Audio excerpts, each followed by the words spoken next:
நீரே, ஆராதனை வேந்தனும் நீரே, ஆராதனை நாயகன் நீரே,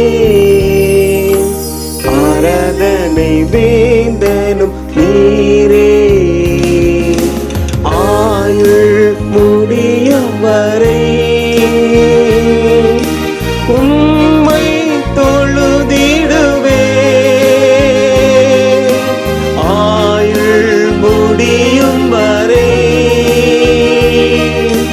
உம்மை தொழுதிடுவே, ஆராதனை நாயகன் நீரே, ஆராதனை வேந்தனும் நீரே,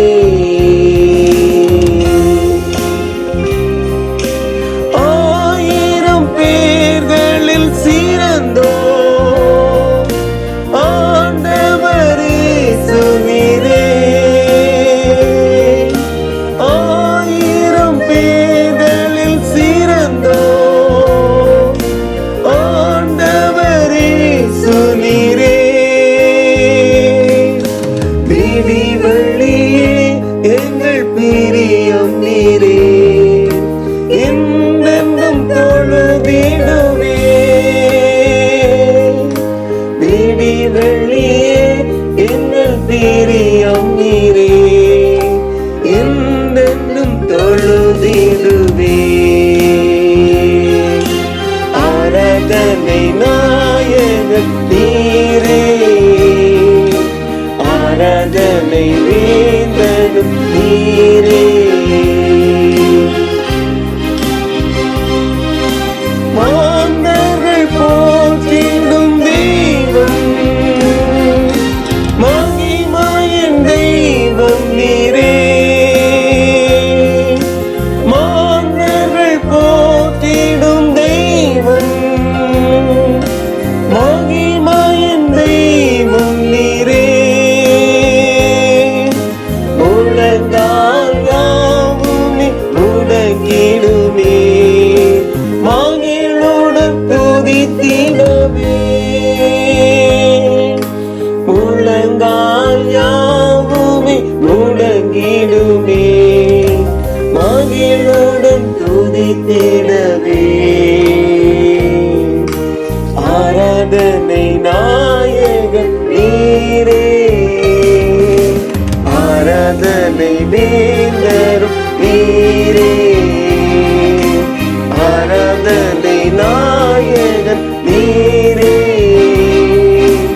ஆராதனை வேந்தரும் நீரே, ஆயுள் முடியும் வரை உம்மை தொழுதிடுவே, ஆயுள் முடியும் வரை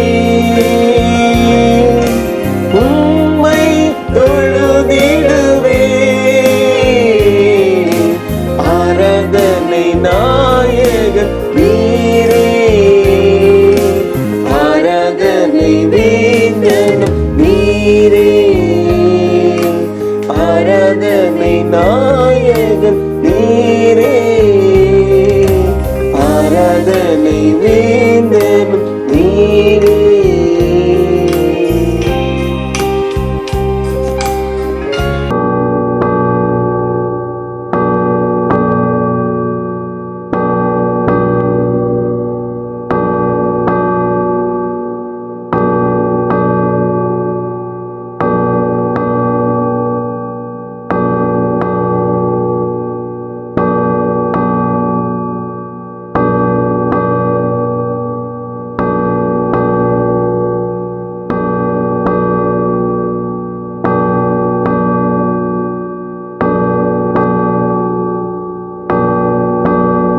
தந்தை, மைந்தர், தூயாவியர் எனும் திரியேக கடவுளுக்கு மாட்சிமை உண்டாவதாக.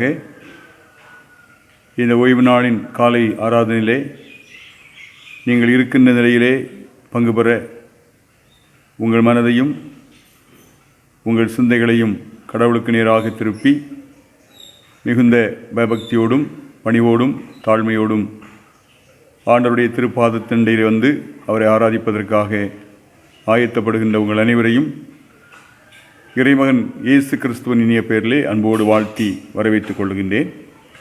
இந்த தொழுகைக்கு துவக்கமாக நாம் யாவரும் கடவுளை தொழுதிடுவோம். வாருங்கள்.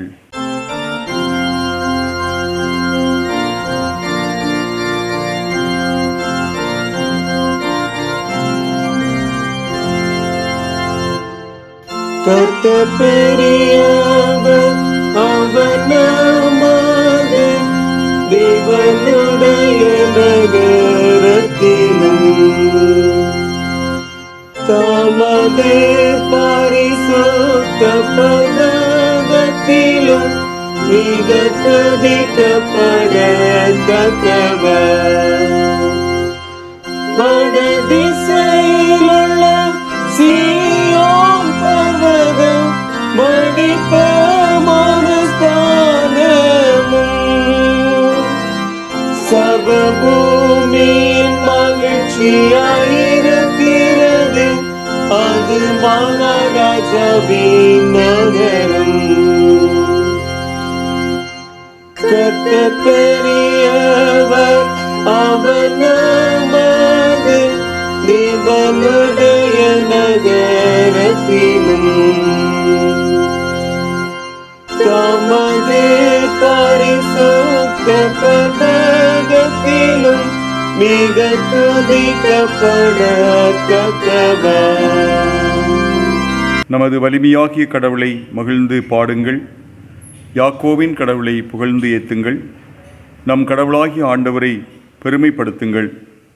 அவரது அரியணை முன் தாழ்பணிந்து வழங்குங்கள். வாருங்கள், இது கர்த்தர் தோற்றுவித்த நாள். இன்று அக்களிப்போம், அகமகிழ்வோம். நம்மை உருவாக்கி ஆண்டவர் திருமுன் பணிந்து குனிந்து முழந்தாள் படியிட கடவோம்.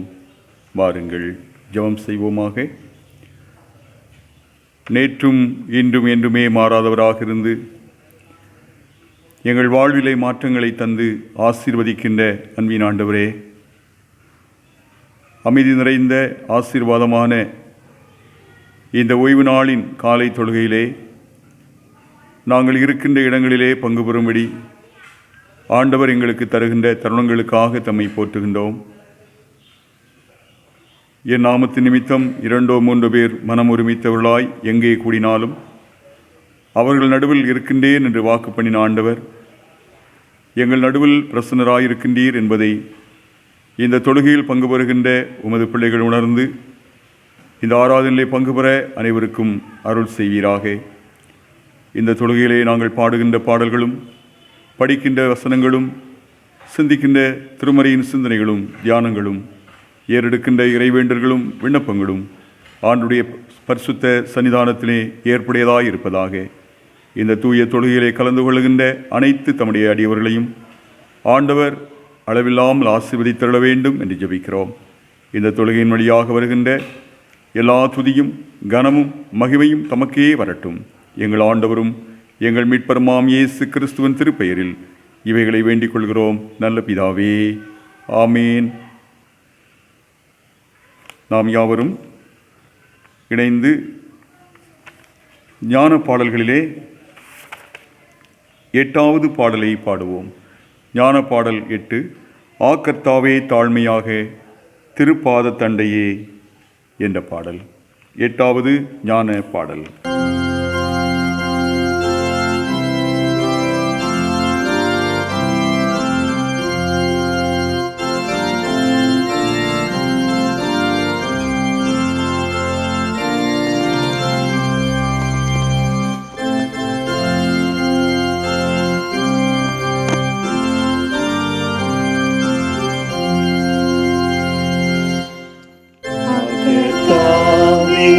தாழ்மையாக திருப்பாத தண்டையே நீட ஆவலாக தந்தை நல்ல இயேசுவே, உம்மை தேடி தரிசிக்கவே வந்தேன். தேடி தரிசிக்கவே வந்தேன். தாவினுடைய தூய ஆட்டுக்குட்டியே, நீரே என்றும் என்னுடைய ஞானமான வாழனே. உம்மை தேடி தரிசிக்கவே வந்தேன். உம்மை தேடி தரிசிக்கவே வந்தேன். யாத்தனையை கேளும் அத்தியந்த பணிவா, கெஞ்சும் என்னை ஏற்றுக்கொள்ளும் உம்முடைய பிள்ளையா. உம்மை தேடி தரிசிக்கவே வந்தேன். உம்மை தேடி தரிசிக்கவே வந்தேன். ஆமென். முறைமுறையாக படிப்பதற்காக குறிக்கப்பட்ட திருமறை பகுதி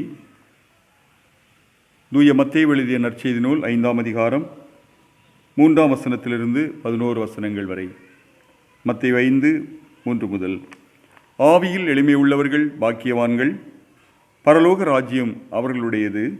துயரப்படுகிறவர்கள் பாக்கியவான்கள், அவர்கள் ஆறுதல் அடைவார்கள். சாந்த குணம் உள்ளவர்கள் பாக்கியவான்கள், அவர்கள் பூமியை சுதந்தரித்துக் கொள்ளுவார்கள். நீதியின் மேல் பசி தாகம் உள்ளவர்கள் பாக்கியவான்கள், அவர்கள் திருப்தி அடைவார்கள். இரக்கமுள்ளவர்கள் பாக்கியவான்கள், அவர்கள் இரக்கம் பெறுவார்கள்.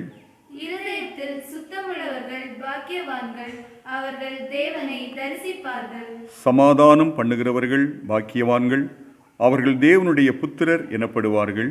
நீதி நிமித்தம் துன்பப்படுகிறவர்கள் பாக்கியவான்கள், பரலோக ராஜ்யம் அவர்களுடையது. யாவரும் இணைந்து என் நிமித்தம் உங்களை நிந்தித்து துன்பப்படுத்தி பலவித தீமையான மொழிகளையும் உங்கள் பேரில் பொய்யாய் சொல்வார்களானால் பாக்கியவான்களாய் இருப்பீர்கள்.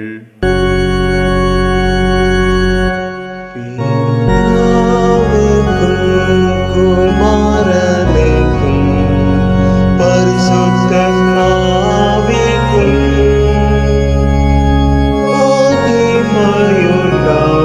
மகிமையுண்டாவதாக, ஆதியிலும் இப்பொழுதும் எப்பொழுதுமான சதா காலமும் மகிமை உண்டாவதாக. ஆமென். படிப்பதற்காக குறிக்கப்பட்ட நற்செய்தி பாடம் தூய லூக்கா என்பவர் எழுதிய நற்செய்தி நூல் 6ஆவது அதிகாரம் 17ஆவது வசனத்திலிருந்து 26 வரை உள்ள கர்த்தருடைய வார்த்தைகளை வாசிக்க கேளுங்கள். லூக்கா 6ஆம் அதிகாரம் 17ஆவது வசனம் துவங்கி. பின்பு அவர் அவர்களுடனே கூட இறங்கி சமனான ஒரு இடத்திலே நின்றார். அங்கே அவருடைய சீசரில் அநேகம் பேரும் அவருடைய உபதேசத்தை கேட்கும்படிக்கும் தங்கள் வியாதிகளினின்று குணமாக்கப்படும்படிக்கும் யூதேயா தேசத்து திசைகள் யாவற்றிலிருந்தும் எருசலேம் நகரத்திலிருந்தும் தீரு சீதோன் பட்டணங்கள் இருக்கிற கடலோரத்திலிருந்தும் வந்தவர்களாகிய திரளான ஜனங்களும் இருந்தார்கள்.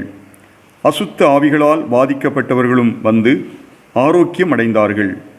அவரிடத்திலிருந்து வல்லமை புறப்பட்டு எல்லாரையும் குணமாக்கினபடியினாலே ஜனங்கள் யாவரும் அவரை தொடும்படிக்கு வகை தேடினார்கள். அப்பொழுது அவர் தம்முடைய சீசர்களை நோக்கி பார்த்து, தரித்திரராகிய நீங்கள் பாக்கியவான்கள், தேவனுடைய ராஜ்யம் உங்களுடையது. இப்பொழுது பசியாயிருக்கிற நீங்கள் பாக்கியவான்கள், திருப்தி அடைவீர்கள். இப்பொழுது அழுகிற நீங்கள் பாக்கியவான்கள், இனி நகைப்பீர்கள்.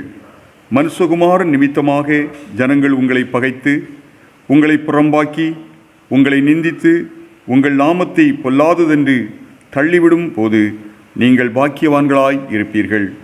அந்நாளிலே நீங்கள் சந்தோஷப்பட்டு களிகூறுங்கள். பரலோகத்தில் உங்கள் பலன் மிகுதியாயிருக்கும். அவர்களுடைய பிதாக்கள் தீர்க்கதரிசிகளுக்கும் அப்படியே செய்தார்கள். ஐஸ்வர்யவான்களாகிய உங்களுக்கு ஐயோ, உங்கள் ஆறுதலை நீங்கள் அடைந்து தீர்ந்தது. திருப்தி உள்ளவர்களாயிருக்கிற உங்களுக்கு ஐயோ, பசியாயிருப்பீர்கள். இப்பொழுது நகைக்கிற உங்களுக்கு ஐயோ, இனி துக்கப்பட்டு அழுவீர்கள். எல்லா மனுஷரும் உங்களை குறித்து புகழ்ச்சியாய் பேசும்போது உங்களுக்கு ஐயோ, அவர்கள் பிதாக்கள் கள்ள தீர்க்கதரிசிகளுக்கும் அப்படியே செய்தார்கள் என்பவைகளே. பாடம் படித்தாயிற்று.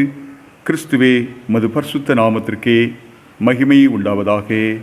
ஆமேன். பணிவாய் முழங்கால் படியிட்டு நாம் ஆண்டவர் நோக்கி இறைவேண்டல் செய்வோமாக. ஜெபிப்போம்.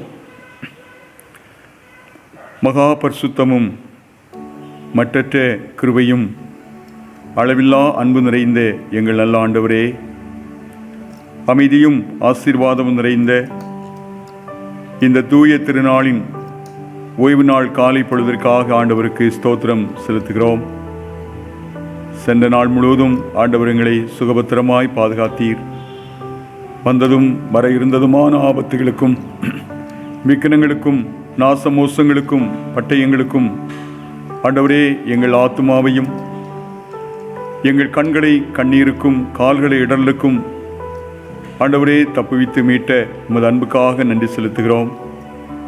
எங்கள் வழிகளெல்லாம் ஆண்டவர் கூட இருந்து எங்கள் பாதைகளை செவ்வைப்படுத்தி எங்கள் நடைகளை ஸ்திரப்படுத்தி கால்களை மான்கால்கள் போலாக்கி உயர்வான ஸ்தலங்களில் எங்களை நடக்க பண்ணினீர். தம்மை ஸ்தோத்திரிக்கின்றோம். அங்குமிங்குமாக ஆபத்துகளும் கொள்ளை நோய்களும் பரவி வருகின்ற கொடிய காலத்திலே ஆண்டவர் எங்களுக்கு அடைக்கலமானீர். ஆண்டவர் எங்களுக்கு அரணானீர். ஆண்டவர் எங்களுக்கு கோட்டையானீர்.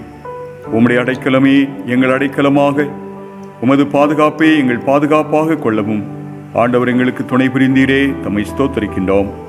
இந்த புதிய நாளிலும் இந்த ஓய்வு நாள் காலை வேளையிலும் ஆண்டவருடைய திருமுகம் தேடி தமண்டை வந்திருக்கின்ற தமது பிள்ளைகளை ஆண்டவர் கிருபையாய் கண்ணோக்கி உம்முடைய கிருபா கடாட்சத்தை அவர்கள் மேல் பொழிந்தருள வேண்டும் என்று ஜெபிக்கிறேன். சுவாமி, பலவீனர்களாயிருக்கிற உமது பிள்ளைகளை பலப்படுத்தும் ஆண்டவரே. சுகவீனமாயிருப்பவரை சுகப்படுத்தும் அப்பா. பயப்படாதே, நானே உன் பரிகாரியாகிய கர்த்தர் என்று சொல்லியிருக்கிறீர். வியாதியினால் ஏற்பட்ட பயம் உம்முடைய பிள்ளைகளை சூழ்ந்திருக்கலாம் ஆண்டவரே. தொற்று நோய்களால் வருகிற பயங்கரங்கள் உமது பிள்ளைகளை சூழ்ந்திருக்கலாம் அப்பா. எத்தகைய சூழ்நிலையில் காணப்பட்டாலும் ஆண்டவருடைய பிரசன்னம் இப்பொழுது உமது பிள்ளைகளை பயத்திலிருந்து விடுதலையாக்குவதாக. பயப்படாதே, நான் உன்னோடு இருக்கிறேன் என்று சொல்கின்ற ஆண்டவர் உமது மக்களோடு கூட இருப்பதை காணும்படியாய் கண்களை திறந்திடும் ஆண்டவரே. ஆண்டவருடைய திருக்காட்சியை பெற்ற பிள்ளைகளாக இந்த புதிய நாளிலே, இந்த புதிய வாரத்திலே ஆண்டவரே ஒவ்வொரு தம்முடைய பிள்ளைகளும் அடியெடுத்து வைப்பதற்கு ஆண்டவர் அருள் செய்வீராக. பலவீனர்களை பலப்படுத்தும் ஆண்டவரே. வியாதியஸ்தர்கள் மேல் மனதுருகினீர் என்று வேதம் சொல்கிறதப்பா. இந்த காலை வேளையிலே வியாதியோடு இருக்கிற உமது பிள்ளைகள் மீது மனதுருகி ஆண்டவர் அவளை தொடுகிறீர். அற்புத விடுதலையை உமது பிள்ளைகளுக்கு வழங்குகின்றீர். தம்மை ஸ்தோத்திரிக்கிறோம். ஆண்டவருடைய நாமத்தினாலே அற்புதங்கள் நடைபெறுகிறது. ஆண்டவருடைய நாமத்தினாலே அசுத்தாவிகள் விலகுகிறது. ஆண்டவருடைய நாமத்தினாலே அதிசயங்கள் நடக்கிறது. இந்த காலையிலே இயேசுவின் நாமம் எல்லா நாமத்திற்கும் மேலான நாமம் உமது பிள்ளைகளை சுகமாக்குவதாக, அசுத்தாவியின் பிடியிலிருந்து விடுதலையாக்குவதாக, தீயவனுடைய அழகையின் பிடியிலிருந்து அற்புத விடுதலை உமது பிள்ளைகள் பெற்றுக்கொள்வார்களாக.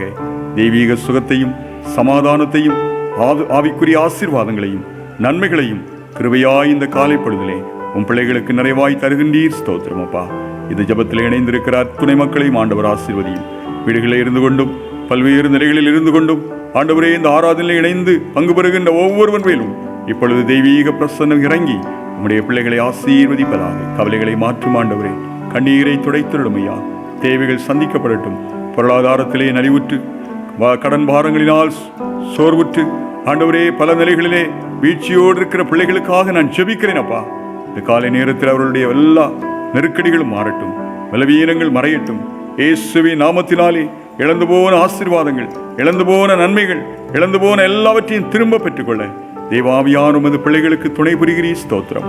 இரட்டிப்பான நன்மைகளை தருவேன், இன்றைக்கே தருவேன் என்று வாக்கு பண்ணியிருக்கிறீரே. உம்முடைய பிள்ளைகள் அதை பெற்று மகிழும்படியான கிருபைகளை தாரும்.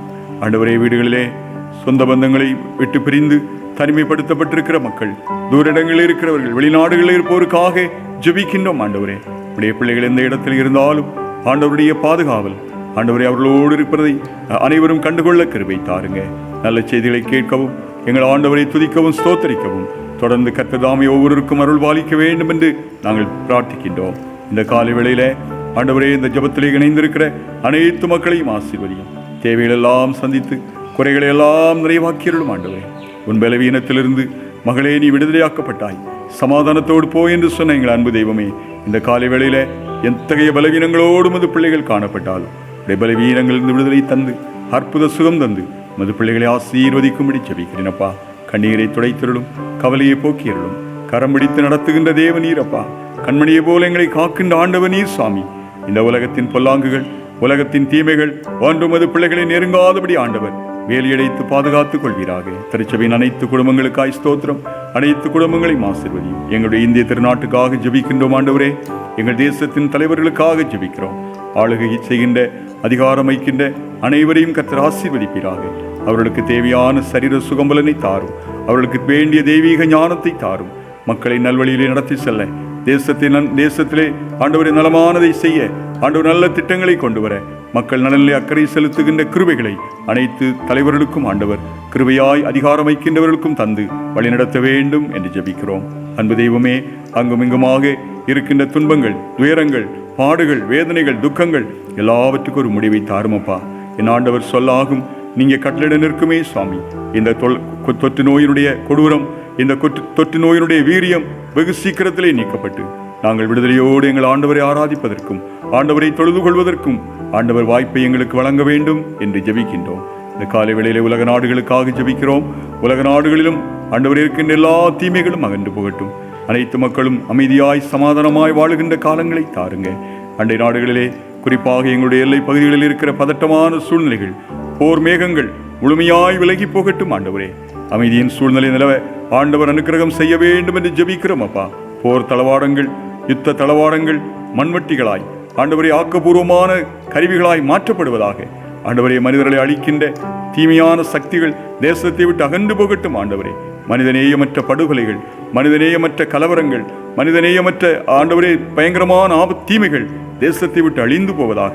ஆண்டவரே, எங்கும் மனிதநேயம், மனித மாண்பு, சகோதர அன்பு, சகோதரத்துவம் தழைக்கத்தக்கதாய் கர்த்தர் கிருபை செய்யும்படியாய் நாங்கள் செபிக்கின்றோம். ஆண்டவரே, கல்வாரி அன்பை எல்லாரும் உணரட்டும் சாமி. அன்பில்லாத மனிதன், பிறரை பற்றி கவலை இல்லாத மனிதன், தன்னலத்தோடு சுயநலத்தோடு பிறரை அழிக்கின்ற, பிறரை கொலை செய்கின்ற, பிறரை பயக்கின்ற வன்மமான சூழ்நிலைகள் எங்கள் தேசத்தில் வளராதபடி ஆண்டவரே தடுத்து ஆட்கொள்ள வேண்டும் என்று ஜெபிக்கிறோம். எல்லாருக்குள்ளும் அன்பும், எல்லாருக்குள்ளும் சமாதானமும், எல்லாருக்குள்ளும் மனிதநேயமும், எல்லாருக்குள்ளும் சகோதரத்துவம், எல்லாருக்குள்ளும் தெய்வீக அன்பு சுபாவங்களும் உருவாகும்படியாய் கர்த்தர் அனுக்கிரகம் செய்ய வேண்டும் என்று ஜெபிக்கிறோம் ஐயா. மக்களாகிய நாங்களும் ஆண்டவரை தரித்து கொண்ட பிள்ளைகளாய் எப்போது ஆண்டவருக்கு பிரியமானதை செய்யவும் உம்முடைய பாதையில் நடக்கவும் கிருபை தாரும். திருச்சபையை ஆசீர்வதிங்கப்பா. சபைகள் வளர்ந்து பெருகட்டும். ஆண்டவரே, சபைகளை ஆவிக்குரிய உன்னதமான எழுப்புதலை காணட்டும். ஆண்டவரே, சபைகள் நாளொரு மேலும் பொழுதுமாய் வளர கிருபை தாருங்க. இப்போது அடைபட்டு கிடக்கின்ற இந்த சூழ்நிலையிலும் மக்கள் வீடுகளிலே கூடி ஆண்டவர் ஆராதிப்பதற்கும், ஜெபிப்பதற்கும், வேதத்தை தியானிப்பதற்கும், ஆண்டவரோடு நேரத்தை செலவிடுவதற்கும் தங்களை ஆயத்தப்படுத்திக் கொள்கின்ற ஆண்டவரின் நாட்களாய் இந்த நாட்களை ஒவ்வொரு திருச்சபையின் மக்களுக்கும் ஆண்டவர் கிருபையாய் தர வேண்டும் என்று ஜெபிக்கிறோம் ஐயா. காலத்தை நாங்கள் வீணாக்கி விடாதபடி எச்சரிக்கையாயிருந்து ஆண்டுடைய வருகை சமீபமாயிருக்கிறதை உணர்ந்து வருகைக்கு ஆயத்தப்பட கிருபை தாருங்க. ஆண்டவரே, எங்களுடைய இந்திய தேசத்தில் திருச்சபைகள், அகில உலக திருச்சபைகள், திருச்சபையின் தலைவர்கள், பொறுப்பாளர்கள் அனைவரையும் ஆசீர்வதியும். எங்களுக்கு தந்திருக்கிற தென்னிந்திய திருச்சபை, கன்னியாகுமரி பேராயம், எங்கள் அன்புக்கும் வாசத்துக்கும் உரிய பேராயர், பேராயத்துள்ள அனைத்து போதகர்கள், திருப்பணியாளர்கள், திருச்சபையின் அனைத்து இறை மக்கள் அனைவருக்காக ஸ்தோத்திரிக்கிறோம் ஐயா. எல்லார் மேலும் கர்த்தருடைய கிருபை அதிகமாய் தங்கியிருக்க வேண்டும் என்று நாங்கள் ஜெபிக்கிறோம். இந்த காலை ஆராதனையிலே இருக்கிற இடங்களை பங்கு பெறுகிற அனைத்து மக்கள் மீதும் ஆண்டவருடைய தூய பிரசன்னம் இறங்கி அவர்களை ஆசீர்வதிப்பதாக. தொடர்ந்து நாங்கள் ஆண்டவருடைய பிள்ளைகளாய் ஆண்டவருக்காக வாழ, உம்முடைய திருவுளத்தை நிறைவேற்ற பாக்கியவான்களாய் தீர கர்த்தர் கிருபை தாருங்க. தொடர்ந்து மீதியான வேளையிலும் உம்முடைய தூய பிரசன்னங்களோடு இருக்கட்டும் சாமி. நாங்கள் சிந்திக்கின்ற ஆண்டுடைய வார்த்தைகளை கொண்டு கர்த்தர் எங்களோடு பேச வேண்டும். உம்முடைய குரலுக்கு நாங்கள் செவி கொடுப்பதற்கு எங்கள் உள்ளங்களையும் செவிகளையும் திறந்திட வேண்டும் என்று ஜெபிக்கிறோம் கர்த்தாவே.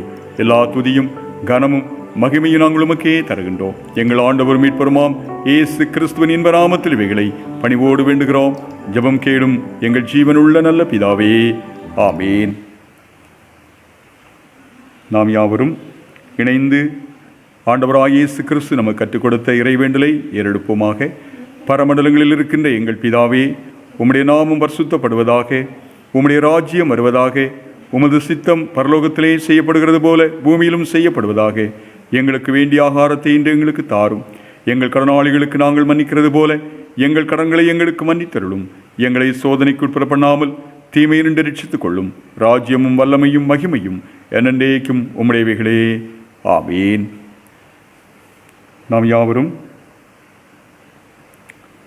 இருந்தவாறே நம்முடைய கரங்களில் இருக்கின்ற பாடல் புஸ்தகத்திலே எழுப்புதல் கீதங்களிலே வருகின்ற பாடல்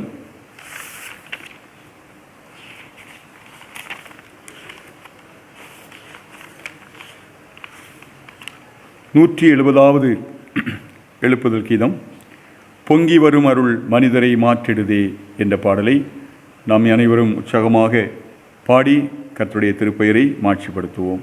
170வது எழுப்புதல் கீதம்.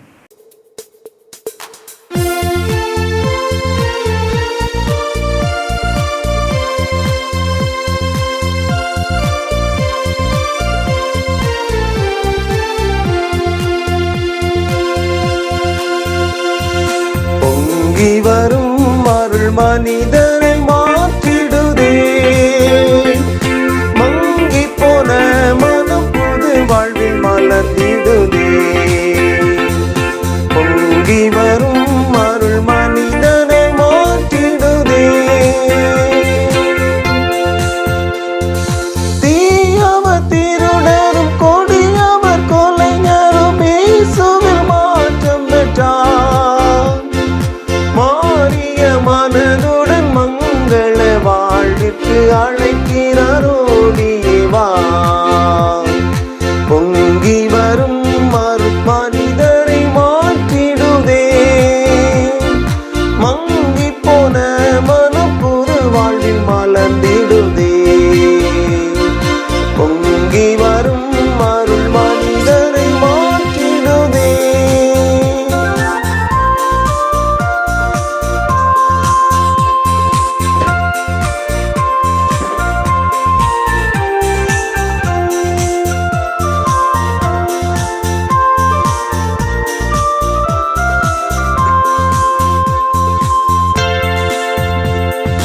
தேவனின் ஆவியால் விடுதலை வாழ்வினை பெற்றவர் பலரும் உண்டு. இயேசு மகாராஜன் உன்னை தான் அழைக்கிறார், நம்பினி ஓடியே வா. பொங்கி வரும் அருள் மனிதரை மாற்றிடுதே, மங்கி போன மனம் புது வாழ்வில் மலர்ந்திடுதே. பொங்கி வரும் அருள் மனிதரை மாற்றிடுதே.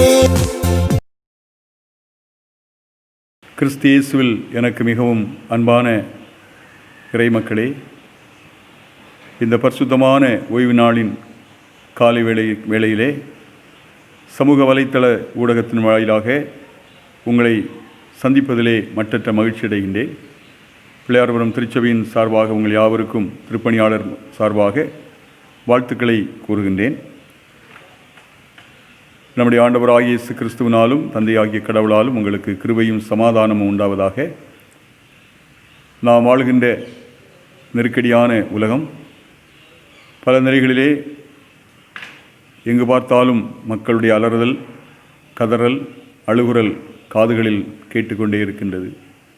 தினந்தோறும் மக்கள் படுகின்ற வேதனை, வியாதியின் கொடூரம் அதிகமாக வளர்ந்து வருகின்ற, பெருகி வருகின்ற இந்த காலத்திலே கடவுள் நமக்கு அடைக்கலமாய் அனுகூலமாய் இருந்து நம்மை நடத்துகிறார் என்றால் அதற்கு நாம் எந்த நிலையிலும் தகுதி உள்ளவர்கள் அல்ல. நாம் அதை பற்றி பெருமை கொள்ளாதபடி கடவுளிடத்தில் நாம் பணிவோடும் தாழ்மையோடும் நாம் இந்த நாட்களை சீர்படுத்தி கொண்டு ஆண்டவர் விரும்புகின்ற ஒரு வாழ்வு வாழவும், ஆண்டவருக்கு பிரியமானதை செய்யவும் அவருடைய திருவுளத்தை நிறைவேற்றவும் நம்மை அர்ப்பணிக்க வேண்டியது நம்முடைய கடமை என்பதை உணர்ந்து திருச்சபை மக்களாகிய நாம் நீங்கள் அனைவரும் செயல்பட ஆண்டவர் இயேசு கிறிஸ்துவ நாமத்திலே உங்களை அன்போடு கேட்டுக்கொள்கின்றேன். இந்த காலை வேளையிலே உங்களோடு சிறிது நேரம் கர்த்தருடைய வார்த்தையை சிந்திப்பதற்காக தெரிந்து கொண்டதான திருமறை பகுதி நாம் பாடமாக படிக்க கேட்ட தூய லூக்கா எழுதிய நற்செய்தி நூல் 6வது அதிகாரம் அவருடைய 20வது வசனத்தை நம்முடைய சிந்தனைக்காக எடுத்துக்கொள்வோம். லூக்கா 6:20 நாம் படிக்க கேட்போம். அப்பொழுது அவர் தம்முடைய சீஷர்களை நோக்கி பார்த்து, தரித்திரராகிய நீங்கள் பாக்கியவான்கள், தேவனுடைய ராஜ்யம் உங்களுடையது. தரித்திரராகிய நீங்கள் பாக்கியவான்கள், தேவனுடைய ராஜ்யம் உங்களுடையது என்கிறார் ஆண்டவர் இயேசு. யார் பேறு பெற்றவர்கள் அல்லது யார் பாக்கியவான்கள் என்ற ஒரு கேள்வி எழுப்பி விடை காண நாம் அழைக்கப்படுகின்றோம். இந்த உலகத்திலே பாக்கியவான்கள் என்று சொல்லிக் கொள்ளுகின்றவர்கள் பலர் உண்டு. ஏராளமான சொத்துகள், ஏராளமான நிலங்கள், வீடுகள், வேலை வாய்ப்புகள், வசதிகள், பணம் போன்ற உலக பிரகாரமான பொருட்கள் நிறைந்திருக்கின்றவர்கள். அவர்களை பார்த்து நாம் சொல்வோம் அவர்கள் பாக்கியவான்கள். அவர்களும் தங்களை பற்றி பாக்கியவான்கள் என்று சொல்லிக் கொள்வார்கள். ஆனால் யார் பாக்கியவான்கள் என்பதை அருள்நாதர் இயேசு கிறிஸ்து திருமறையின் வழியாக நம்மோடு பேசுகிறார்.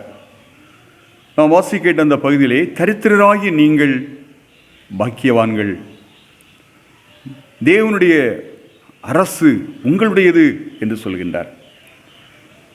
1835ஆம் ஆண்டு நியூயார்க் நகர நீதிமன்றத்திலே வழக்கு ஒன்று விசாரணைக்கு வந்தது. அதிலே ஒரு மூதாட்டி கடையிலிருந்து ரொட்டியை திருடிவிட்டார் என்பதுதான் அந்த வழக்கு. விசாரித்த நீதிபதி மூதாட்டிதான் ரொட்டியை திருடினார் என்பதை உறுதிப்படுத்தி கொண்டார். பின்னர் அந்த மூதாட்டியிடத்திலே, நீங்கள் எதற்காக ரொட்டியை திருடினீர்கள் என்பதை தெரிந்து கொள்ளலாமா என்று நீதிபதி அந்த மூதாட்டியிடத்திலே ஒரு கேள்வியை கேட்டார்.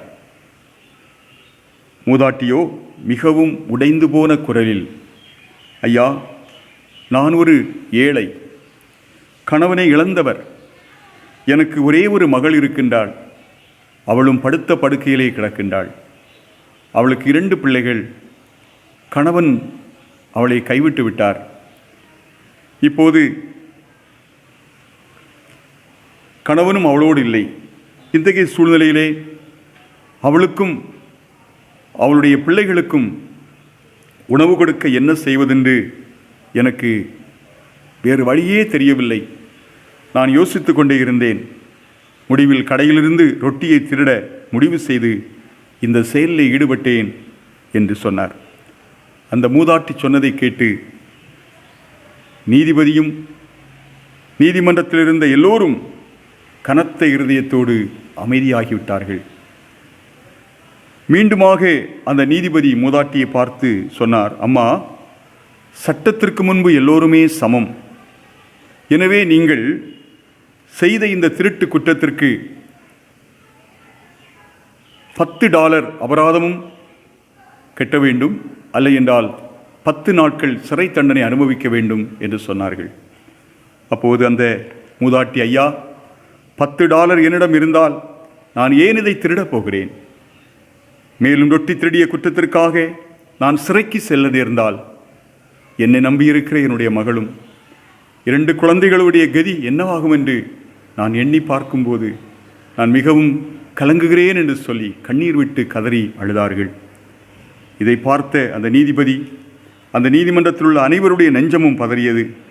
ஒரு சில நிமிடங்களுக்கு அந்த நீதிமன்றத்திலே மிகப்பெரிய ஒரு அமைதி நிலவியது. பின்னர் நீதிபதி மூதாட்டியை பார்த்து சொன்னார்கள், அம்மா, நீங்கள் கட்ட வேண்டிய $10 அபராத தொகையை நானே கட்டிவிடுகின்றேன் என்று சொல்லிவிட்டு நீதிபதி அங்கிருந்த மக்களை பார்த்து சொன்னார், இந்த மூதாட்டி ரொட்டி திருடுகின்ற நிலைக்கு வந்துவிட்டாரே, இதற்கு நாம் தான் காரணம். எனவே இந்த தண்டனைக்கு ஆளுக்கு $1 இந்த மூதாட்டியிடத்திலே கொடுத்துவிட்டு செல்லுங்கள் என்று சொல்லி அவர் தீர்ப்பை முடிவு செய்து வைத்தார். தீர்ப்பை கூறி அவர் நிறைவு செய்து வைத்தார். அன்பான இதை கேட்கின்ற எனக்கு அன்பான திருச்சபையே, இந்த உலகத்திலே யாரும் தனித்து வாழ முடியாது என்பதற்கு இந்த நீதிபதியினுடைய கூற்று ஒரு மிக பெரும் சான்றாக இருக்கின்றது. ஒருவர் மற்றவரை சார்ந்துதான் வாழ வேண்டும். பலர் பட்டினியாக கிடக்கின்ற போது ஒரு சிலர் மட்டும் உண்டு கொழுத்து வாழ்வதை நாம் இன்றைக்கு பார்க்கின்றோம். இது சொல்லப்போனால் ஒரு மிகப்பெரிய அநீதி என்றே சொல்லலாம். தன்னலவாதிகளாக இல்லாமல் பிறநலம் பேணுகின்றவர்களாக இருக்கவும், உலகு சார்ந்த செயல்களில் மட்டுமல்ல மறு உலகு சார்ந்த செயல்களிலே பற்றுக்கொள்ளவும், அதன் மூலமாக நாம் பேறு பெற்றவர்களாக வாழவும் அழைக்கப்படுகின்றோம். ஆண்டவர் இயேசுநாதர் மலைப்பொழிவிலே இதை பற்றி சொல்லும்போது லூக்கா 6:17 அதை சொல்லுவார். லூக்கா 6:17 நாம் வாசிக்க கேட்போம் என்று சொன்னால் அந்த வசனத்தை வாசியுங்கள். லூக்கா 6:17. பின்பு அவர் அவர்களுடனே கூட இறங்கி சமனான ஒரு இடத்திலே நின்றார். அங்கே அவருடைய சீஷரில் அநேகம் பேரும் அவருடைய உபதேசத்தை கேட்கும்படிக்கும் தங்கள் வியாதிகளில் நின்று குணமாக்கப்படும்படிக்கும் யூதேயா தேசத்து திசைகள் யாவற்றிலும் இருந்தும் எருசலேம் நகரத்தில் இருந்தும் தீரு சீதோன் பட்டணங்களில் இருக்கிற கடலோரங்களில் இருந்தும் வந்தவர்களாகிய திரளான ஜனங்களும் இருந்தார்கள். அவர் சமனான ஒரு இடத்திலே நின்றார் என்று நாம் வாசிக்கிறோம். மலைப்பொழிவிலே பாக்கியவான்கள் பாக்கியவான்கள் என்று ஆண்டவர் சொல்லிக்கொண்டே வருவார். இந்த மலைப்பொழிவுக்கும் இயேசுவினுடைய இந்த சமவெளி பொழிவுக்கும் வித்தியாசம் உண்டு என்று பலர் சொல்வார்கள். ஆனால் D.A. கார்சன் என்று சொல்லுகின்ற இறையியலாளர் சொல்லுகின்ற போது இந்த இரண்டும் ஒன்றே என்று சொல்லி அவர் குறிப்பிடுவதை நாம் பார்க்கலாம். எனவே இயேசு கிறிஸ்துவனுடைய இந்த மலைப்பொழிவு, இந்த சமனான நிலையிலே அவர் சொன்ன வார்த்தைகளும் ஒரே பொருளை கொண்டதாக வருகின்றது. எனவே நாம் தன்னலவாதிகளாக இல்லாமல் பிறநலம் பேணுகின்றவர்களாக இருக்கவும், இந்த உலக சார்ந்த செயல்களிலே மட்டுமல்ல மறு உலகு சார்ந்த செயல்களிலே நாம் பற்றுக்கொள்ளவும், அதை குறித்த ஆவல் கொள்ளவும், அதன் வழியாக நாம் பேறு பெற்றவர்களாக வாழவும் கடவுள் நம்மை அழைக்கின்றார். அன்பானவர்களே, அப்படியானால் யார் பேர் பெற்றவர்கள்? ஏழ்மை, பட்டினி, அழுகை, துன்பம் இவையெல்லாம் பேறுகளா சாபங்களா? ஒரு கேள்வியை நாம் எழுப்பி பார்க்க வேண்டும். இன்று உலகம் இதையெல்லாம் சாபங்களாக கருதுகின்றது இல்லையா? ஒருவேளை ஏழ்மை ஒருவனுக்கு இருந்தால் பல நேரங்களிலே அந்த ஏழ்மைக்கு காரணம் நாம் தான் என்பதை உணராமல் அந்த ஏழ்மையில் இருக்கின்றவர்களை அவர்கள் சபிக்கப்பட்டவர்கள் என்று எண்ணுகின்ற ஒரு துராசிரமமான ஒரு சம்பவம் நமக்கு உண்டு. பல நேரங்களிலே பட்டினியோடு இருக்கின்றவர்களை பார்த்து நாம் அவருடைய பட்டினியை போக்குவதற்கு முயலாதபடி அந்த பட்டினியிலே இருக்கின்றவர்களை பார்த்து நகைக்கின்ற நிலையோடு நமக்கு வரலாம். அவர்களை சபிக்கப்பட்டவர்களாக எண்ணுகின்றவர்கள் உண்டு. அதுபோடு அழுகையோடும் துன்பத்தோடும் கண்ணீரோடும் இருக்கின்றவர்களை பார்க்கின்ற போது அவர்களெல்லாம் சபிக்கப்பட்டவர்கள் என்று எண்ணுகின்ற எண்ணங்கள் உண்டு. ஆனால் பிரியமானவர்களே, ஆண்டவர் சொல்லுகின்றார், யோபின் புஸ்தகத்தை பார்க்கின்ற போது யோபு 1:1-12 வரை, நீதிமொழிகள் 3:1-10 வரை உள்ள வசனங்களை நாம் படித்து பார்ப்போமானால், யூதர்களை பொறுத்தவரையிலே நீடிய ஆயுளும் நலமான வாழ்வும் குறையாத செல்வமும் களஞ்சியம் நிறைந்த தானியமும் பல்கி பெருகிய மந்தையும் தான் உண்மையான பாக்கியம், பேறு என்று அவர்கள் கருதினார்கள். அப்படி இருக்கின்ற போது ஆண்டவர் இயேசுநாதர் இங்கே சொல்லுகிறார், ஏழைகள், பட்டினி கிடப்போர், அழுகின்றவர்கள், துன்பம் அனுபவிக்கின்றவர்கள், நீங்கள் பாக்கியவான்கள் என்று சொல்லுகின்றார். அன்பானவர்களே, இங்கே ஏழைகளையும் பட்டினியில் கிடப்போரையும் அழுவோரையும் மானிட மகன் பொருட்டு துன்புறுவோரையும் பேறு பெற்றோர் என்று ஆண்டவர் இயேசு சொல்லுகின்றாரே, இதை எப்படி புரிந்து கொள்வது என்ற கேள்வி நமக்குள்ளே எழலாம். பிரியமானவர்களே, இயேசு நாம் பட்டினி கிடக்க வேண்டும், நாம் ஏழ்மையாக இருக்க வேண்டும், அழுது கொண்டே இருக்க வேண்டும் அல்லது துன்பப்பட்டு கொண்டே இருக்க வேண்டும் என்று நினைப்பவர் அல்ல, அப்படி விரும்புகின்றவரும் அல்ல. இதை தெளிவாக புரிந்து கொள்ள வேண்டும். நம் அருள்நாதர் இயேசு, நாம் ஆராதிக்கிற ஆண்டவர் இயேசு, நாம் துன்பப்பட்டு கொண்டே இருக்க வேண்டும், அழுது கொண்டே இருக்க வேண்டும், பட்டினி கிடக்க வேண்டும், ஏழ்மையில் தான் இருக்க வேண்டும் என்று விரும்புகின்ற தெய்வம் அல்ல. அவர் அதை ஏற்றுக்கொள்கிறவரும் அல்ல. ஆனால் இந்த ஏழ்மை, இந்த பட்டினி, இந்த அழுகை, இந்த துன்பம் எல்லாம் நம்மை இறைவன் மீது நம்பிக்கை வைத்து வாழ, நம்மோடு வாழுகின்ற சக மனிதர்கள் மீது நம்பிக்கை வைத்து வாழ தூண்டுகிறதே. ஆகவேதான் ஆண்டவர் சொல்கிறார், இப்பொழுது அழுகிற நீங்கள் பாக்கியவான்கள், இப்பொழுது பட்டினியாயிருக்கிற நீங்கள் பாக்கியவான்கள், இப்பொழுது துக்கப்படுகிற நீங்கள் பாக்கியவான்கள், நீங்கள் சந்தோஷப்படுவீர்கள், பரலோகத்திலே உங்களுக்கு பலன் உண்டு என்று சொல்கிறார். காரணம், இந்த துன்பம், இந்த துயரம், இந்த அழுகை, இந்த பட்டினி, இவைகளெல்லாம் நம்மை கடவுள் பக்கமாக கொண்டு சேர்க்கின்றது. ஏழ்மை கடவுளண்டையில் நம்ம நெருங்கி சேர வைக்கின்ற. ஆகவேதான் ஒரு பக்தன் விதமாக ஜெபம் பண்ணுவார், ஆண்டவரே எனக்கு அதிக செல்வத்தையும் கொடாதையும், நான் செல்வந்தனாகிறதுனால் உம்மை மறுதலித்து நீர் யார் என்று சொல்லிவிடுவேன். ஆகவே அதிக தரித்திரத்தை எனக்கு கொடாதையும், நான் ஒருவேளை தரித்திரப்படுகிறதுனால் திருடி உம்முடைய நாமத்தை வீணிலே தூசித்து விடுவேன். ஆகவே தினந்தோறும் அன்றன்றுள்ள படியை அளந்து என்னை போஷியும் என்று சொல்லி ஜெபிப்பார். ஆம் அன்பான திருச்சபையே, பட்டினி, அழுகை, துன்பம், ஏழ்மை இவையெல்லாம் நம்மை கடவுள் அண்டையிலே நெருங்கி சேர வைக்கின்றது. அடுத்தவர் மீதும் நம்மை கரிசனை கொள்ள வைக்கின்றது. நாம் பட்டினி கிடக்கிறோம் என்றால் நம்மை போல பட்டினியாக இருக்கிறவர்களை பார்த்து நாம் கரிசனை கொள்ள நம்மை தூண்டுகிறது. நாம் ஏழ்மையில் இருக்கிறோம் என்றால் நம்மை போல ஏழ்மையில் இருக்கிறவர்களை பார்த்து நாம் அவர்களிடத்திலே கரிசனை கொள்ள அது நம்மை தூண்டுகிறது. ஆகவே ஆண்டவர் சொல்கிறார், இயேசு சொல்கிறார், நீங்கள் பாக்கியவான்கள், நீங்கள் பாக்கியவான்கள். இத்தகையோரை பேறு பெற்றோர் என்று இயேசு அழைக்கிறார். இதை உறுதி செய்யும் வகையில்தான் ஏழைகளும் பாவிகளும் வறியவர்களும் அவரை தேடி சென்றார்கள் என்று லூக்கா 15ஆம் அதிகாரம் 1ஆம் வசனத்திலிருந்து நாம் படிக்கிறோம். பிரியமானவர்களே, ஆண்டவர் இயேசு எங்கெல்லாம் சென்றாரோ அங்கெல்லாம் ஏழைகள், வறியவர்கள், பட்டினியோடு இருக்கின்ற மக்கள், பாவிகள் என்று சமுதாயத்திலே ஒதுக்கப்பட்ட மக்கள், புறந்தள்ளப்பட்ட மக்கள், ஓரம் கட்டப்பட்ட மக்கள் இயேசுவை தேடி சென்றார்கள், இயேசுவை நாடி சென்றார்கள். இயேசு அவர்களை அரவணைத்து கொண்டார் என்று நாம் பார்க்கின்றோம். அன்பான திருச்சபையே, இன்றைக்கு நாட்களில் பணக்காரர்களோ இதற்கு மாறாக அவர்கள் இருந்தார்கள். ஆகவேதான் ஆண்டவர் சொல்கிறார், இப்போது அழுகிற நீங்கள் பாக்கியவான்கள், இப்போது ஏழ்மையில் இருக்கிற நீங்கள் பாக்கியவான்கள், இப்பொழுது பட்டினியாக இருக்கிற நீங்கள் பாக்கியவான்கள் என்று ஆண்டவர் குறிப்பிடுகின்றார். இப்போது நீங்கள் யார் பேறு பெற்றவர்கள் என்பதை புரிந்திருப்பீர்கள். ஆம் அன்பான தேவனுடைய, அப்படி என்று சொன்னால் இங்கே இன்னொரு கேள்வி எழுகின்றது, செல்வந்தர்கள் பேறு பெற்றோர் ஆக முடியாதா? பணக்காரர்கள், வசதி படைத்தவர்கள் ஏன் பாக்கியவான்கள் ஆக முடியாதா? ஏழைகளும் ஏழ்மையில் இருப்பவரும் வறுமையில் இருப்பவரும் கண்ணீர் அடிக்கின்றவர்களும் துன்பப்படுகின்றவர்கள் மட்டும்தான் பேறு பெற்றவர்களாக முடியுமா? பணக்காரர்கள் ஆக முடியாதா என்று ஒரு கேள்வி இங்கே எழுப்பப்படுகின்றது. ஏழைகளையும் பட்டினியாய் கிடப்போரையும் அழுது கொண்டிருப்போரையும் மானுட மகன் பொருட்டு துன்புறுவோரையும் பேறு பெற்றோர் என சொல்லுகிற இயேசு இதற்கு மாறாக இருக்கின்ற செல்வந்தரையும் உண்டு கொளுத்திருப்போரையும் பார்த்து அவர்களுக்கு ஐயோ என்று சொல்லுகிறார். அது ஏன் அப்படி சொன்னார்? பணக்காரர்களை பார்த்து சொன்னார், உண்டு கொளுத்திருக்கின்றவர்களை பார்த்து சொன்னார், ஐயோ உங்களுக்கு கேடு என்று சொன்னார். ஏன் அப்படி சொன்னார்? அவர்கள் பேறு பெற்றவர்கள் ஆக முடியாதா?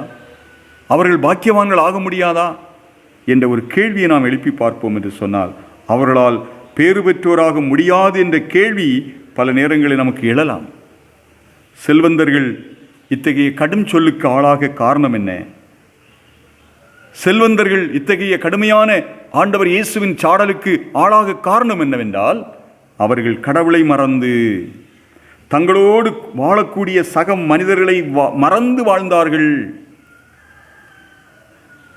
கடவுளை மறந்தது மட்டுமல்ல, தங்களோடு வாழ்கின்ற சக மனிதர்களையும் மறந்து வாழ்ந்தார்கள். ஆகவேதான் இயேசுநாதர் அவர்களை பார்த்து சொல்லுகின்றார், உங்களுக்கு கேடு என்று சொல்லி. எடுத்துக்காட்டாக இயேசு சொல்லுகிற ஓமையிலே ஒரு அறிவற்ற செல்வந்தனை குறித்து சொல்லுகின்றார். அவனுடைய வயலிலே நிலத்திலே தானியம் அதிகமாய் விளைந்து விட்டது. அதை கொண்டு வந்து களஞ்சியத்தை கட்டி பெரிதாக்கி அதை சேர்த்து வைப்பேன் என்று கவலைப்படுகிறான். வைப்பதற்கு இடமில்லை என்று கவலைப்படுகிறான். ஆனால் எத்தனையோ பேர் அவனோடு இருக்கின்றவர்கள் தேவையில் இருக்கின்றார்களே, பசியில் இருக்கிறார்களே, பட்டினியில் இருக்கிறார்களே, அவர்களை பற்றி அவனுக்கு கவலை இல்லை. அவர்களுக்கு கொடுக்க வேண்டும் என்ற சிந்தனையும் இல்லை. அவர்களுக்கு உதவ வேண்டும் என்ற எண்ணமும் அவனுக்கு இல்லை. மாறாக தன்னலம் உள்ளவனாக, பிறநலம் கருதாதவனாக உள்ளதையெல்லாம் சேர்த்து வைத்துக் கொள்வதற்கு இடமில்லையே என்று கவலைப்படுகிறான்.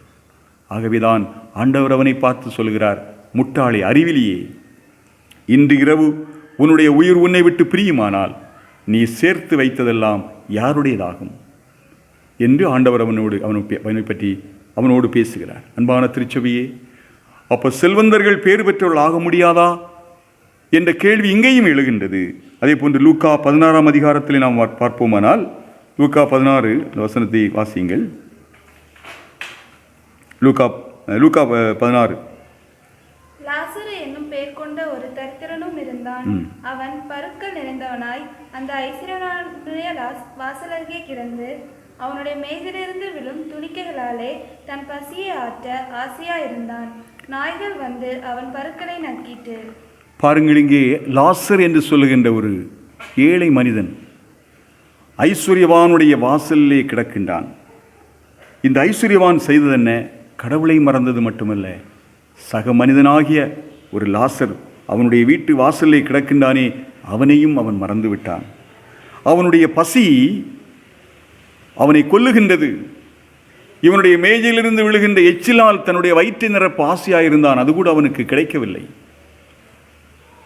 அது மட்டுமல்ல, பருக்கள் நிறைந்தவனாய் உடம்பெல்லாம் புண் அழுகு இருக்கின்றது. அவனுக்கு பணிவிடை செய்வதற்கு யாரும் இல்லை.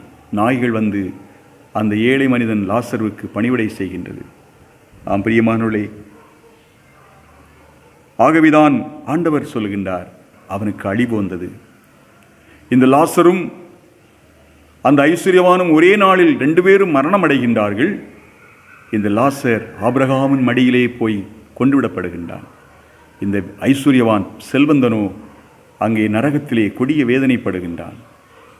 இப்போது அவன் அழிவுக்கீழாக மாறிவிடுகின்றான். ஆம் பிரியமான தேவனுடைய பிள்ளை, அவன் செய்த தவறு என்ன? இந்த ஐஸ்வர்யவான் செய்த தவறு என்ன? கடவுளை மறந்தான், செல்வத்தை நம்பியிருந்தான். செல்வந்தான் எல்லாம், பணம்தான் எல்லாம் என்று அதற்கு பின்னாலே ஓடிக்கொண்டிருந்தான். தன்னலம் உள்ள நிறைந்தவனாக, இந்த உலக பொருள் மீது பற்றுடையவனாக, மறுமையை குறித்த பற்றற்றவனாக அவன் வாழ்ந்து கொண்டிருக்கின்றான். பரலோகத்தை பற்றிய எண்ணம் அவனுக்கு இல்லை, கடவுளை பற்றிய சிந்தை அவனுக்கு இல்லை, தன்னோடு வாழுகின்ற சக மனிதர்களை பற்றிய எண்ணம் கூட அவனுக்கு இல்லாமல் அவன் சுயநலம் உள்ளவனாக, பிறர் நலம் கருதாதவனாக, மிகப்பெரிய தன்னலவாதியாக அவன் வாழ்கின்றான். எனவேதான் மரணத்திலே அவன் நரகத்தில் வேதனைப்பட வேண்டிய ஒரு அவலம் நேருகின்றது, அழிவுக்குள்ளாக மாற்றப்படுகின்றான். அன்பான திருச்சபையே, இங்கே இப்போது நமக்கு புரிந்திருக்கும், செல்வந்தர்கள் பேறு பெற்றோர் ஆக முடியாதா என்ற கேள்வி நமக்குள் எழுமானால், சக மனிதர்களுக்கு அன்பு செய்திருந்தார்கள், எவர்கள் செய்கிறார்களோ அவர்கள் பேறு பெற்றோர்களாக மாற முடியும். ஒருவேளை இந்த செல்வந்தன் தன்னோடு வாழ்கின்ற அந்த சக மனிதனுக்கு அன்பு செய்திருந்தால், கடவுளை மறக்காமல் இருந்திருந்தால், தன்னுடைய செல்வத்தை, ஆண்டவர் தந்த ஐஸ்வர்யத்தை அவன் அதை கொண்டு மற்றவர்களுக்கு பணிவிடை செய்திருந்தால், அதன் மீது தன்னுடைய இருதயத்தை வைக்காமல் கடவுளிடத்தில் நம்பிக்கை கொண்டிருந்தால், அவனும் பரலோக பாக்கியத்தை பெற்றிருக்க முடியும், அவனும் பேறு பெற்றவனாக மாறியிருக்க முடியும். எனவே அன்பான தேவனுடைய பிள்ளைகளை, ஒருவர் செல்வராக இருக்கின்றாரோ ஏழையாக இருக்கின்றார் என்பதற்கு வித்தியாசம் அல்ல.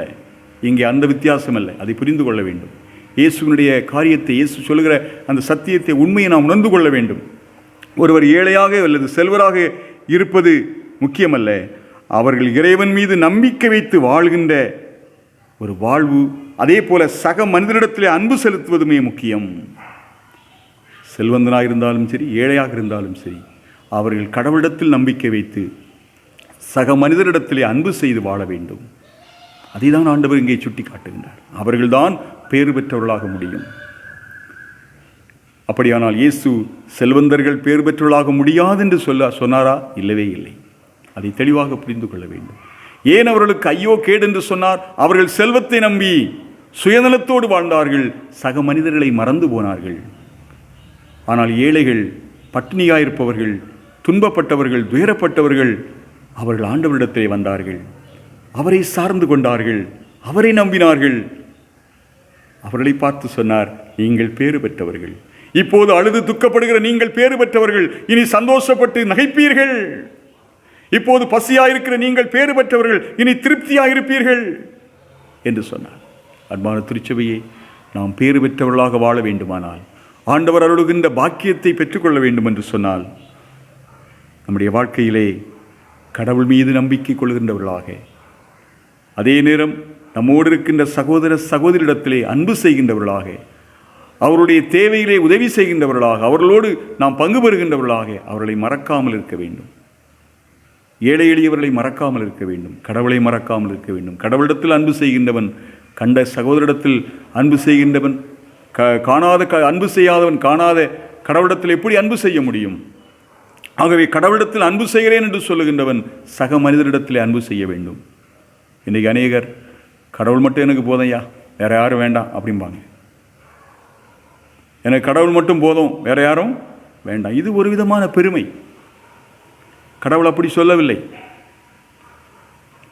இயேசு அப்படி சொல்லவில்லை. நீ கடவுளிடத்தில் அன்பு கூறுவாயானால் பிறரிடத்தில் அன்பு கூற வேண்டும். அதான் கட்டளை. கடவுள் மட்டும் எனக்கு போதும், மனுஷன் எனக்கு வேண்டான்னு சொல்ல முடியாது.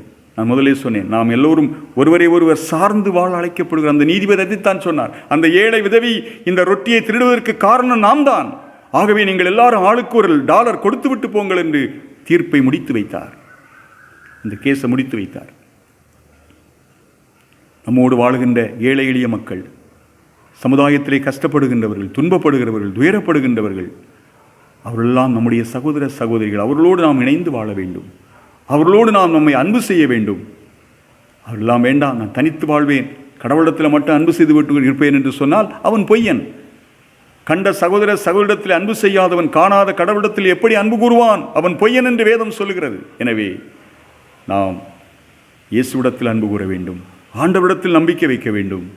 அதே நேரம் நம்மோடு வாழுகின்ற சக மனிதரிடத்திலும் நாம் அன்பு செய்து வாழுகின்ற பொழுது அவர்கள் செல்வந்தராயிருந்தாலும் சரி, ஏழையாயிருந்தாலும் சரி, அவர்கள் பேறு பெற்றவர்களாக முடியும் என்ற சத்தியத்தை தான் ஆண்டவர் இயேசு இங்கே நமக்கு சுட்டி காட்டுகின்றார். ஆகவே இந்த காலவெளியிலே நாம் பெற்றுக்கொள்கின்ற சிந்தனை என்னவென்றால், ஆண்டவரை அடைய வேண்டுமா, அடுத்தவரை அன்பு செய் என்பார். ஆண்டவரை நீ அடைய வேண்டுமானால் அடுத்தவரை அன்பு செய்ய வேண்டும் என்று சொல்வார். அடுத்தவர் மீது நாம் கொள்ளுகின்ற அன்பும் ஆண்டவர் மீது கொள்ளுகின்ற அன்புமே நம்மை பேறு பெற்றவர்களாக மாற்றுகின்றது. ஆகவே நாம் அயலாரையும் ஆண்டவரையும் அன்பு செய்வோம்.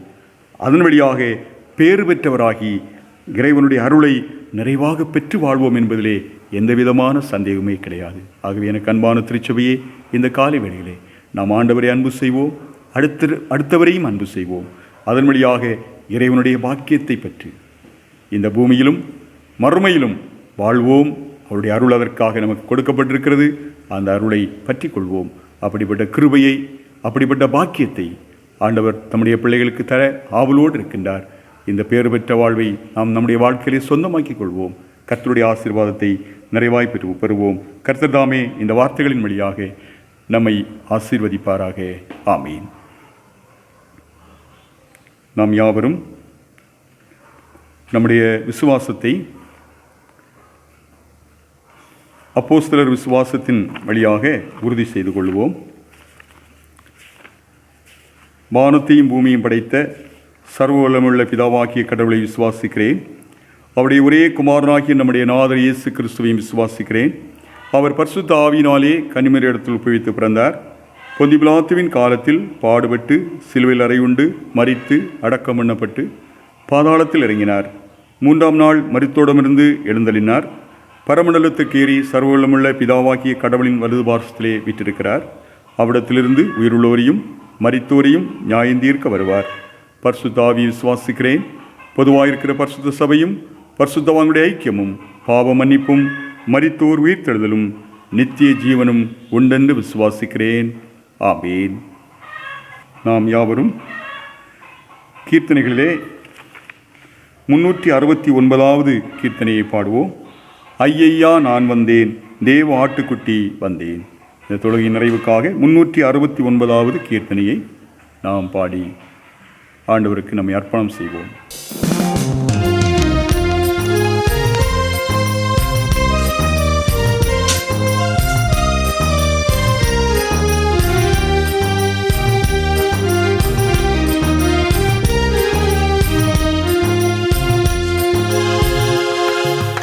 ஐயையா நான் வந்தேன், தேவ ஆட்டுக்குட்டி வந்தேன், தேவ ஆட்டுக்குட்டி வந்தேன்.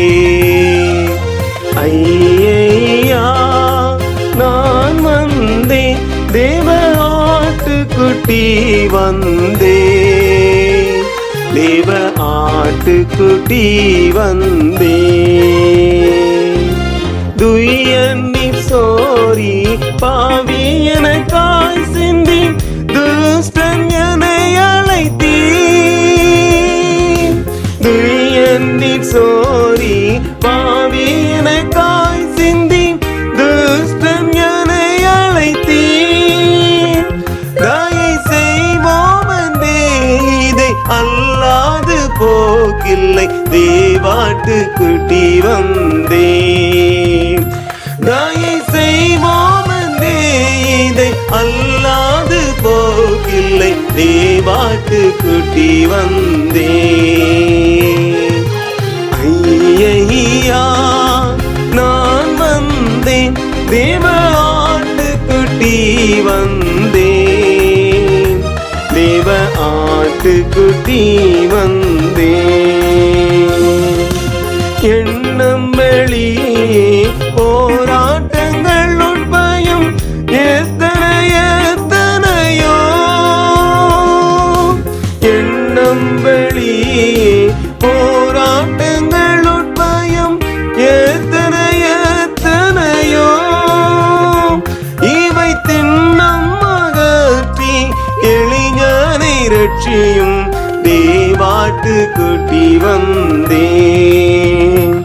இவை திண்ணம் அகற்றி எளிஞனை ரட்சியும், தேவாட்டுக்குட்டி வந்தேன்.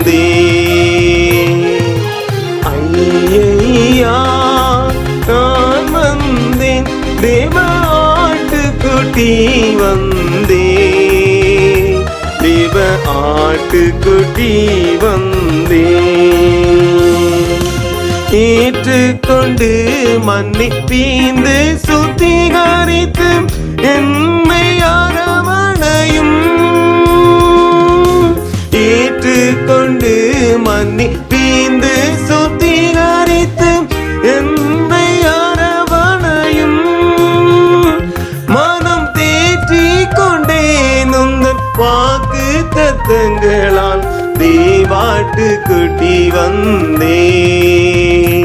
மனம் தேற்றிக் கொண்டேன் உந்தன் வாக்கு தத்தங்களால், தேவாட்டுக்குட்டி வந்தே. ஐயா நான் வந்தேன், தேவ ஆட்டுக்குட்டி வந்தேன், தேவ ஆட்டுக்குட்டி வந்தேன்.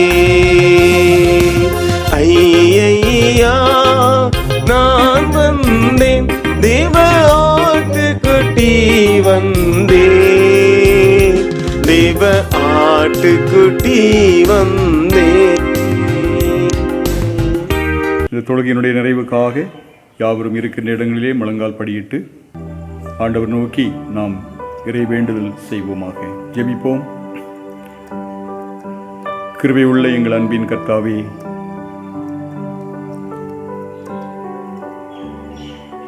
நாங்கள் உம்மோடு வாழுகின்ற பாக்கியத்தை பெற்றுக்கொள்ளும்படி நீர் இந்த மண்ணில் இறங்கி வந்து எங்களை மீட்டுக் கொண்டீரப்பா. நாங்கள் சுயநலமுள்ளவர்களாக, நாங்கள் பாவத்திலே மரித்து கிடந்தோம். கர்த்தர் எங்களை கிருபையாகி மீட்டு பாவ அடிமைத்தனத்திலிருந்து எங்களுக்கு விடுதலை தந்து எங்களை கட்டி வைத்திருக்கின்ற சுயநலம், தன்னலம், ஆணவம், அங்காரம் போன்ற தீய கிரியைகளிலிருந்து எங்களுக்கு விடுதலை தந்து நாங்கள் உம்முடைய ராஜ்யத்தின் பிள்ளைகளாக, உமது ஆவியினாலே உயிர்ப்பிக்கப்பட்டவர்களாக, ஆவியின் சிந்தையோடு வாழும்படியாக எங்களை தெரிந்து கொண்ட அன்புக்காக நன்றி செலுத்துகிறோம் சாமி.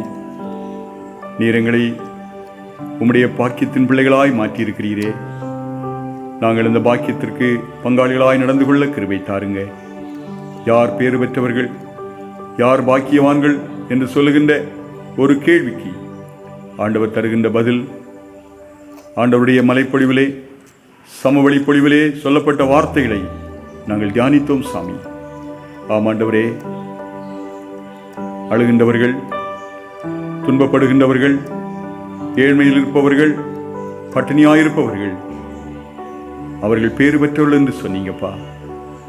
ஆண்டவரே, நீங்க துன்பத்தையும் துயரத்தையும் ஏழ்மையையும் பட்டினியையும் பசியையும் விரும்புகின்ற ஆண்டவர் அல்ல. ஆனால் எங்களுடைய ஏழ்மை, எங்களுடைய துன்பம், எங்களுடைய பசி, எங்களுடைய வறுமை, இவைகளெல்லாம் எங்களை உம்மண்டை சேர வைக்கின்றது, உம்மண்டை நெருங்கி சேர வைக்கின்றது, நாங்கள் உம்மை நம்பி வாழ வைக்கின்றது. ஆகவே நீங்கள் பாக்கியவான்கள் என்று சொன்னீங்கப்பா. இந்த உண்மையை நாங்கள் புரிந்து எப்போதும் செயல்படுகின்ற கிருபை எங்களுக்கு தாரும். அப்படியானால் செல்வந்தர்கள் பாக்கியவான்களாய் மாற முடியாதா என்ற ஒரு கேள்வி எழுகின்ற போது, செல்வந்தர்களாயிருப்பதோ ஏழ்மையாயிருப்பதோ முக்கியமல்ல. செல்வந்தர்களாயிருந்தாலும் ஏழ்மையாயிருந்தாலும் அவர்கள் கடவுளை சார்ந்து, கடவுளை நம்பி, கடவுளத்தில் அன்பு செய்து, அடுத்திருப்பவர் மீதும் அன்பு செய்து வாழுகின்ற போது அவர்கள் பேறு பெற்றவர்களாக வாழ முடியும் என்று சொல்லுகின்ற சிந்தனையை ஆண்டவருடைய சமவெளி பொழிவின் வழியாகவும் மலை பொழிவின் வழியாக எங்களோடு பேசியிருக்கிறீர். ஆண்டவரே, உம்முடைய வார்த்தையை கேட்ட உமது பிள்ளைகளாகிய நாங்கள் உம்மிடத்தில் அன்பு செய்கின்ற பிள்ளைகளாக, ஆண்டவரே, எங்களுக்கு அடுத்திருப்பவர் மீதும் பிறர் மீதும் அன்பு செலுத்துகின்ற பிள்ளைகளாக, பிறரோடு இணைந்து வாழுகின்ற மக்களாய் வாழ ஆவியானவர் எங்களுக்கு துணை செய்ய வேண்டும் என்று ஜெபிக்கிறோம். அதன் மூலமாய் நாங்கள் பேறு பெற்றவர்களாய் வாழ்வதற்குரிய கிருபையை, அருளை ஆண்டவர் எங்களுக்கு தாரும். இந்த காலை ஆராதனையிலே கலந்து கொண்ட அருமையான திருச்சபையின் பிள்ளைகள், ஆண்டவரை யாராயிருந்தாலும் ஒவ்வொருவரும் இந்த பாக்கியமான வாழ்வை பெற்று அனுபவிப்பதற்கு பாத்திரங்களாய் மாற்றப்பட கிருபை தாரும். அந்த தெய்வமே, உம்முடைய திருக்காட்சியை நாங்கள் இந்த காலிலே கண்ட பிள்ளைகளாய், ஆண்டவரை முழுமையாய் எங்கள் வாழ்விலை தரித்து கொண்ட பிள்ளைகளாய், ஆண்டவருக்கு எங்களை முற்றிலுமாய் அர்ப்பணித்த அனுபவத்தோடு இந்த புதிய நாளுக்குள்ளாக அடியெடுத்து வைத்து வருகின்ற வாரத்திலே முன்னேறி செல்ல ஆண்டவர் கிருபை தாருங்க. இந்த ஜெபத்திலே இணைந்திருக்கின்ற, இந்த ஆராதனையில் இணைந்திருக்கிற அனைத்து மக்களோடும் ஆண்டவருடைய அருளும் ஆசீர்வாதமும் நிறைவாய் தங்கியிருக்கட்டும். உம்முடைய பேற்றை பெற்ற பிள்ளைகளாக செல்வந்தர்களாயிருந்தாலும் ஏழ்மையாயிருந்தாலும் கர்த்தாவே, உம்முடைய பாக்கியத்திற்கு பங்காளிகளாய் அனைவரும் மாற, அனைவரும் வாழ கர்த்தர் அருள் செய்ய வேண்டும் என்று ஜெபிக்கிறோம். தேவ கிருபை எல்லார் மேலும் பூர்ணமாய் தங்கியிருக்கட்டும். சமாதானத்தின் தேவன் தாமே தமது பிள்ளைகள் அனைவரையும் ஆசீர்வதித்து காத்து வழிநடத்தி அருள வேண்டும் என்று எங்கள் ஆண்டவரும் மீட்பருமாக இருக்கிற கிறிஸ்து இயேசுவின் வழியாய் பணிவோடு வேண்டுகிறோம். ஜெபம் கேளும் எங்கள் ஜீவனுள்ள நல்ல பிதாவே, ஆமீன். காலை தள்ளாட ஓட்டான், ஊரங்காது காப்பவர் காலை தள்ளாட ஓட்டான். வேலையில் நின்றீச வேலரை காத்தவர், வேலையில் நின்றீச வேலரை காத்தவர். காலையும் மாலையும் கண்ணுறங்காரவர் கண்களை ஏறெடுப்பே. மாமேறு மேராயன் கண்களை ஏறெடுப்பே. இறையாசி நமது ஆண்டவராகிய இயேசு கிறிஸ்துவினுடைய கிருபையும் தந்தையாகிய கடவுளின் அன்பும் தூயாவியானவரின் திருவுறவும் உங்கள் அனைவரோடும் என்றுமென்றுமான சதா காலங்களிலும் தங்கியிருப்பதாக. ஆமீன்.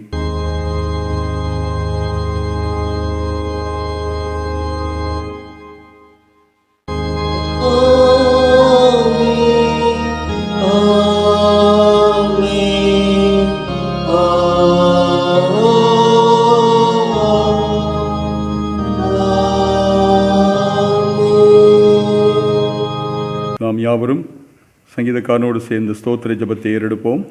என் ஆத்துமாவே கர்த்தரை ஸ்தோத்திரி, என் முழு உள்ளமே அவருடைய பரிசுத்த நாமத்தை ஸ்தோத்திரி. என் ஆத்துமாவே கர்த்தரை ஸ்தோத்திரி, அவர் செய்த சகல உபகாரங்களையும் மறவாதே. ஆமீன். கர்த்தர் உங்களை ஆசீர்வதிப்பாராக. ஆமீன்.